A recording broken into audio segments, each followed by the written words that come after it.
Assalamualaikum warahmatullahi wabarakatuh. Alhamdulillahirrabbilalamin. Wassalatu wassalamu ala nabiyyina Muhammad sallallahu alaihi wasallam wa ala alihi wa sahbihi ajma'in. Amma ba'd. Kaum muslimin dan muslimat sidang jamaah Majelis Aceh Selatan yang dirahmati Allah subhanahu wa ta'ala. Dalam kitab Tablisul Iblis yang ditulis oleh Ibnul Jauzi, ada sebuah riwayat yang berkaitan dengan Nabiullah Nuh alaihi salam pada saat beliau menyelamatkan umatnya yang beriman menaiki bahtera daripada banjir bandang sebagai azab Allah kepada kaumnya yang menolak dakwah Nabi Nuh alaihi salam. Sebagaimana yang kita maklumi bersama, Nabi Nuh itu 950 tahun tinggal di permukaan bumi ini, masa yang tidak singkat dalam memberikan dan mendakwahkan risalah kepada umatnya. Namun yang beriman dengan Nabi Nuh alaihi salam jumlahnya sangat-sangat sedikit. Jadi pada saat umat yang beriman ini naik ke bahtera Nabi Nuh mengenal semuanya umat yang beriman dan percaya kepada beliau. Tetapi di sudut bahtera tersebut, Nabi Nuh melihat ada sosok laki-laki tua yang tidak dikenali oleh Nabi Nuh alaihi salam.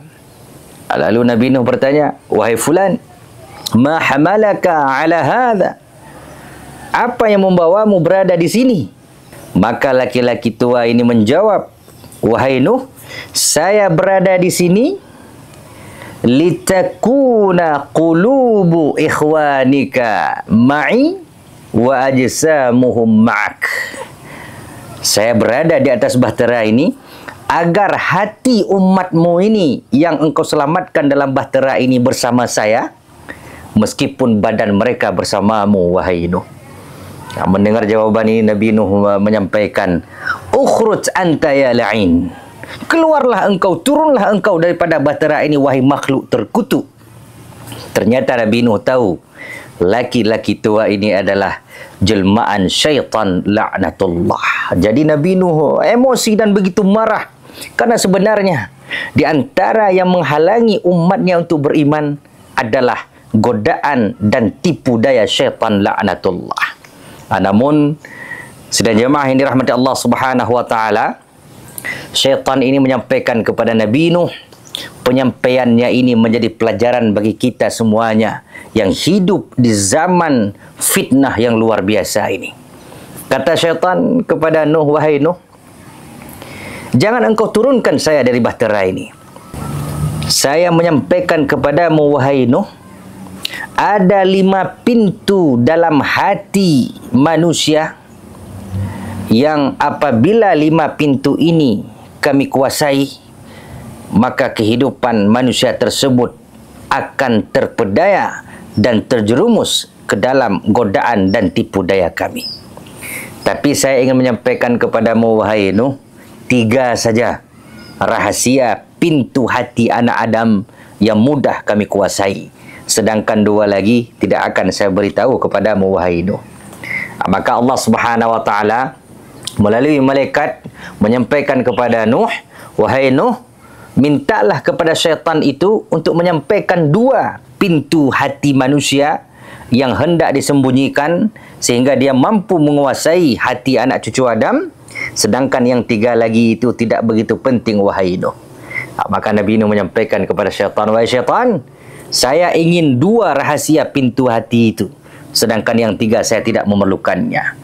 Maka syaitan menyampaikanlah kepada Nuh, "Wahai Nuh, 2 pintu hati manusia yang mudah kami kuasai. Yang pertama adalah al-hasadu, yaitu penyakit iri dengki. Kalaulah manusia sudah dengki, maka kami akan sangat mudah menguasai kehidupan manusia tersebut. Dan ketahuilah, wahai Nuh, karena penyakit dengki ini pula, kami golongan jin syaitan ini diusir oleh Allah karena tidak mau sujud kepada Adam. Karena kami dengki dan iri akan kelebihan Adam yang diberikan oleh Allah Subhanahu wa ta'ala. Maka sidang jemaah yang dirahmati Allah Subhanahu wa ta'ala, jangan terjebak kita dalam kedengkian, penyakit iri hati terhadap apapun nikmat yang diberikan oleh Allah kepada orang lain. Apalagi Rasulullah sallallahu alaihi wasallam menyampaikan dalam sebuah hadis, "Iyyakum wal hasad." Hati-hati kalian jangan sampai dengki dan iri kepada orang lain. Fa innal hasada ya'kulul hasanat kama ta'kulun narul hataba. Karena dengki itu akan membinasakan kebaikan, akan menghanguskan pahala kebaikan sebagaimana api menghanguskan kayu bakar. Maka kalau kita lihat di dalam Al-Quran, salah satu doa yang diajarkan langsung oleh Allah kepada kita umat manusia adalah doa berlindung daripada kedengkian. Sebagaimana ayat yang kita maklumi bersama, Qul a'udzu birabbil falaq min syarri ma khalaq wa min syarri ghasiqin idza waqab wa min syarrin naffatsati fil 'uqad. Kita berlindung dengan Allah Subhanahu wa taala. Yang terakhir, min syarri hasidin idza hasad. Aku berlindung kepadamu ya Allah daripada kedengkian orang-orang yang dengki. Lalu yang kedua, jelmaan iblis ini menyampaikan kepada Nuh.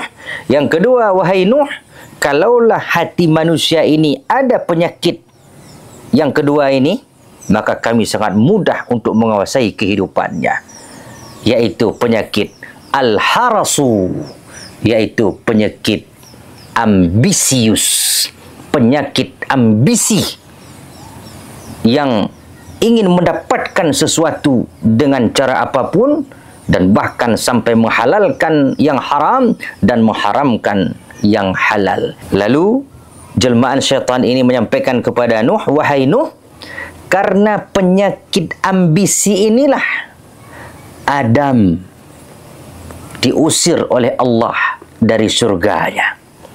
Bukankah kita maklumi bersama, Nabi Adam ketika digoda oleh syaitan laknatullah untuk memakan buah khuldi yang dilarang oleh Allah Subhanahu wa taala, syaitan mengatakan, wahai Adam, Allah itu melarang kamu mendekati dan memakan buah khuldi itu supaya engkau tidak kekal di surga ini. Makan saja buah khuldi itu, engkau akan kekal dalam surga ini. Karena ambisi akibat tipu daya syaitan ini, Nabi Adam pun memakan buah khuldi tersebut. Dia melanggar perintah Allah dan diusir oleh Allah Subhanahu wa taala dari syurga. Namun berikutnya Allah menerima taubat Nabi Adam dan Siti Hawa. Sidang jemaah yang dirahmati Allah Subhanahu wa taala, iri dengki, ambisi adalah dua pintu syaitan dalam hati manusia.